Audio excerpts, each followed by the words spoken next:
Sophia Carroll 200 freestyle. Considering that Sophia sent me this video, I'm not going to actually play the whole race straight through. I assume you have access to that anytime. But real quick, talking about the splits, I'm going to compare these splits that you went in this race to your best time that you went on region. So in this race, you're out 27.0. Then you're 28.8, sorry. 29.6, 29.6. So that's a 55.8 out, 59.2 coming back for a 155.1. And at region, you're 27.1, 29.1 for 56.3, so about a half a second slower going out. And then 29.5, 29.1 for 58.7, which is about a half a second faster coming back. Big difference here is the second 50 really being 0.3 apart. I would say probably at this race, you're towards the middle of the pool. You have to stay. You take it out. You kind of own the heat. Really great swim. Both splits are great. You didn't even die at the state meet because you took it out faster and came back slower. It's really you were just consistent 29.6, 29.6, as opposed to region. You're essentially 29.6, and then you brought it back 29 low. Some really good closing speed. Going 155 low both times. Really good splits. Okay, taking a look at the race itself here. Nicely set up where you want to be when the star says take your mark. Oops, turn those down. Do a nice job reacting with the arms and the legs first. Hands initiate the blocks just a hair here, which is better than nothing, but we can even add to that more. With the legs, you do a nice job driving the left leg up. Right leg comes up to it, and then comes apart just a little bit as you're hitting the water, so we got to continue to kind of squeeze the legs, create a little bit of tension of them in the air, make sure we're holding those ankles together through the entry. But nice job getting in line here, and pretty good job. I think your start was much improved this season, and it still has room to improve, which is exciting.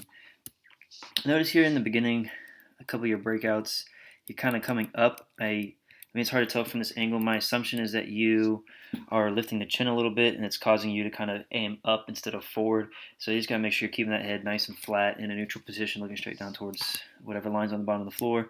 And here your hand is kind of pointing at that angle, which makes it a little more dramatic. But just a little thing, breaking out upwards instead of forwards.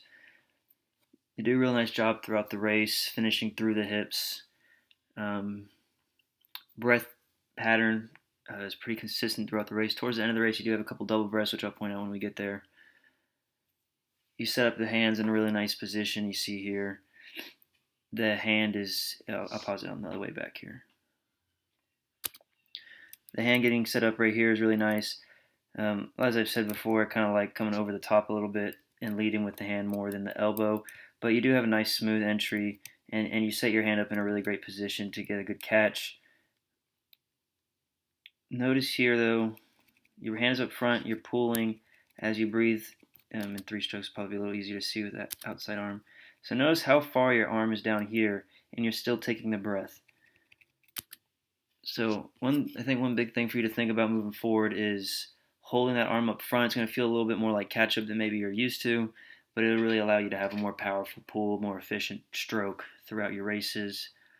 I'm going to guess probably the shorter the race, the more inclined you are to initiate that pull a little earlier. Probably in the 500 it wasn't quite this dramatic. And just to rewind it here for a second. Breath left, breath right into the turn.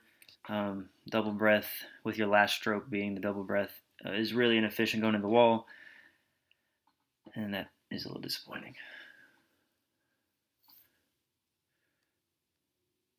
And same thing there. I believe that's the 125, might be the 175. Hold on. Yeah.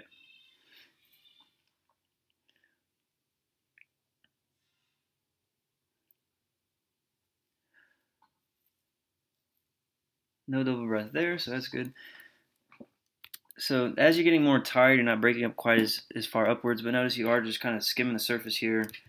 And I think it's because you're lifting the chin. Your body's going to follow wherever your head goes. I could be wrong again from this angle, but if I had to guess, that a good place to start was thinking about keeping that chin still and down on the breakout. You do a really nice job finishing through the hips, even here late in the race. You notice you're coming out both arms, even the left arm. Really nice job thinking about that throughout the season and continuing to maintain it here throughout the 200. Now here we are in the last 25. Great use of the legs throughout the race. And you do a nice job inside the flags here, not taking a breath. But I want you to notice right here at the finish, look where your right hand is, maybe 2-3 feet away from the wall. And then if you had just kicked and rotated, I mean, you would have hit that wall just a hair sooner. But here you try to take the stroke and you end up hitting the wall with that left arm real flat position and the arm is bent. So maybe make an adjustment to your stroke count right here after that as you're taking this breath, an adjustment to the stroke rate, excuse me.